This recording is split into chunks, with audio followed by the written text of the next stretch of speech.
Want to keep your spreadsheets organized by linking directly to important PDFs? It's incredibly simple. First, you need the link to your PDF. Find your PDF in Google Drive, right-click on it, click Share, and then click Copy Link. Now, let's jump over to your Google Sheet and click on the cell where you want to put the link. In my case, I want to put it in this cell. You have two super easy options. You can right-click and then click Insert Link. Just put it in the link you have in here, then click Apply. Or you can go and click on the cell, press Ctrl K, and then paste your link. Click Apply. You can also rename the text that is linking into your PDF by hovering over the text, then clicking this pencil button, and then changing it to your desired text.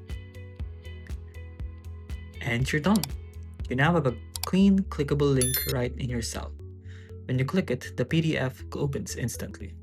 If this quick tip helped you out, hit that subscribe button for more bite-sized tutorial just like this. What else do you wish you could link to in your spreadsheets? Let me know in the comments.